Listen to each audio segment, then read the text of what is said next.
అలాగే పలు ఇతర కీలక అంశాలపై మంత్రివర్గ సమావేశంలో చర్చించి నిర్ణయాలు తీసుకోనున్నారు.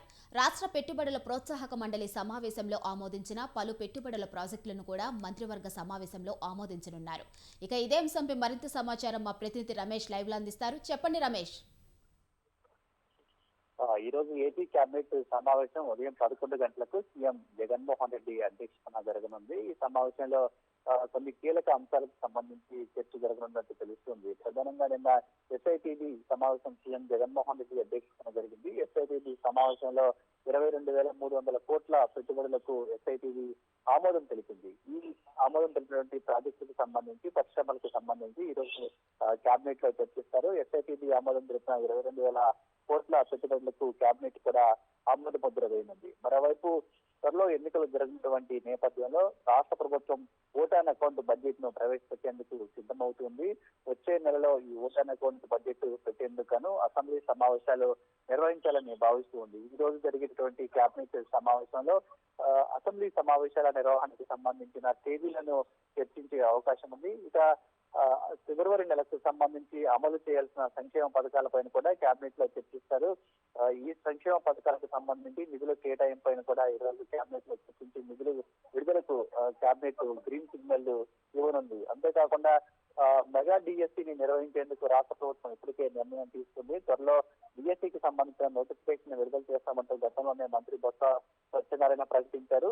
ఈ నేపథ్యంలో డిఎస్సి నిర్వహణకు సంబంధించి పోస్టుల భర్తీకి సంబంధించి కూడా కేబినెట్ లో చర్చ జరిగే అవకాశం ఉంది. కేబినెట్ డిఎస్సి నిర్వహణకు సంబంధించి ఆమోదం తెలిపే అవకాశం ఉన్నట్టు తెలుస్తుంది. ఇది కాకుండా కొన్ని ముఖ్యమైనటువంటి అంశాలు కూడా కేబినెట్ లో చర్చిస్తారు. ఇక కేబినెట్ ముగిసిన తర్వాత సీఎం జగన్మోహన్ రెడ్డి మంత్రులతో విడిగా సమావేశం అవుతారు. ఈ సమావేశంలో రాష్ట్ర రాజకీయాలు ప్రధానంగా చర్చకు వచ్చే అవకాశం ఉన్నట్టు తెలుస్తూ ఉంది. ఒకటి, త్వరలో ఎన్నికలు జరగనున్నటువంటి నేపథ్యంలో ఎన్నికలకు సంబంధించి ఏ విధంగా సిద్ధం కావాలి అనే అంశాలకు సంబంధించి మంత్రులకు సీఎం జగన్మోహన్ రెడ్డి దిశానిర్దేశం చేస్తారు. అలాగే ఫిబ్రవరి 27న 3 రాజ్యసభ స్థానాలకు ఎన్నికలు జరగనున్నాయి. రాజ్యసభ ఎన్నికలకు సంబంధించి కూడా మంత్రులతో సీఎం జగన్మోహన్ రెడ్డి చర్చించే అవకాశం ఉంది. 3 రాజ్యసభ స్థానాలను కూడా ప్రస్తుతం వైసీపీకి అసెంబ్లీలో ఉన్నటువంటి సంఖ్యాబలం ప్రకారం 3 స్థానాలు దక్కే అవకాశం ఉంది. సో 3 రాజ్యసభ స్థానాలకు సంబంధించి అభ్యర్థుల ఖరారు, అదేవిధంగా రాజ్యసభ ఎన్నికల పైన చర్చిస్తారు. అలాగే రాష్ట్రంలో ఉన్నటువంటి పొత్తులకు సంబంధించి తెలుగుదేశం పార్టీ జనసేన పొత్తులు, అదేవిధంగా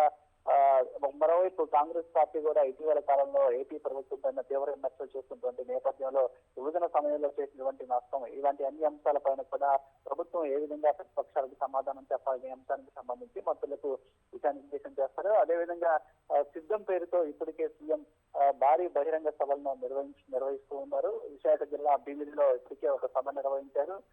వచ్చే నెల 3వ తేదీన, అదేవిధంగా 11వ తేదీన కూడా బహిరంగ సభలు నిర్వహించేందుకు ఇప్పటికే ఏర్పాట్లు కూడా చేస్తున్నటువంటి నేపథ్యంలో ఈ సభల నిర్వహణకు సంబంధించి కూడా కేబినెట్ భేటీ తర్వాత మంత్రులతో జరిగేటటువంటి చర్చకు వచ్చే అవకాశం ఉన్నట్లు తెలుస్తోంది.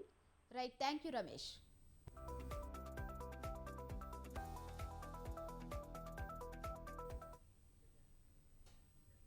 కాసేపట్లో పార్లమెంట్ బడ్జెట్ సమావేశాలు ప్రారంభం కానున్నాయి. ఉదయం 11 గంటలకు సమావేశాలు ప్రారంభమవుతాయి. రాష్ట్రపతి ద్రౌపది ముర్ము తొలిసారి పార్లమెంటు ఉభయ సభలను ఉద్దేశించి ప్రసంగించనున్నారు. రేపు ఆర్థిక మంత్రి నిర్మలా సీతారామన్ లోక్సభలో 2024-25 ఆర్థిక సంవత్సరానికి సంబంధించిన ఓటాన్ అకౌంట్ బడ్జెట్ను ప్రవేశపెట్టనున్నారు.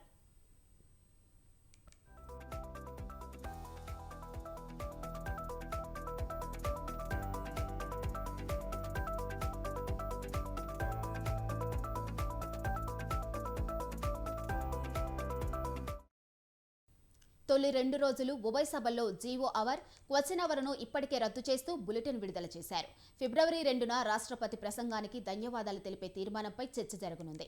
ఆ తరువాత రాజ్యసభ, లోక్సభల్లో దీనిపై ప్రధాని నరేంద్ర మోదీ సమాధానం ఇవ్వనున్నారు. జమ్మూ కాశ్మీర్ రాష్ట్రాన్ని 2 కేంద్రపాలిత ప్రాంతాలుగా ఏర్పాటు చేసిన నేపథ్యంలో సాంకేతికంగా రాష్ట్రపతి పాలనలో ఉన్న ఆ ప్రాంతానికి సంబంధించిన జమ్మూ కాశ్మీర్ బడ్జెట్ను ఆర్థిక మంత్రి నిర్మలా లోక్సభలో ప్రవేశపెట్టనున్నారు.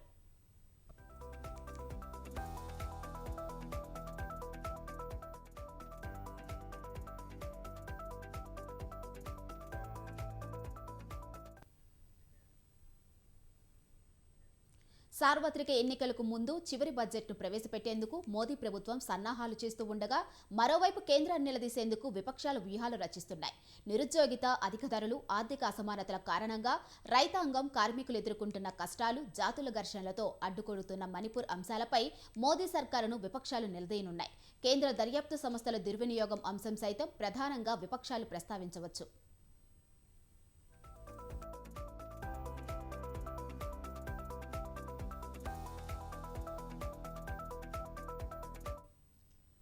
ఇక ఢిల్లీలో మద్యం కేసులో ఢిల్లీ సీఎం కేజ్రీవాల్పై, భూమికి ఉద్యోగం కేసులో ఆర్జేడీ చీఫ్ లాలూ యాదవ్పై ఈడీ, సీబీఐ కేసులను విపక్షాలు పార్లమెంటులో లేవనెత్తనున్నాయి. జార్ఖండ్ సీఎం సోరెన్పై, తమిళనాడులో డీఎంకే నేతలపై ఈడీ, సీబీఐ వరుస దాడులను విపక్షాలు పార్లమెంటులో ప్రధానంగా ప్రస్తావించనున్నాయి. పశ్చిమ బెంగాల్కు రావాల్సిన కేంద్ర నిధులను మోదీ సర్కార్ మంజూరు చేయకుండా ఆపేస్తుందని, ఈ అంశంలో కేంద్రాన్ని నిలదీస్తానని తృణమూల్ కాంగ్రెస్ ఎంపీ సుదీప్ బందోపాధ్యాయ్ చెప్పారు.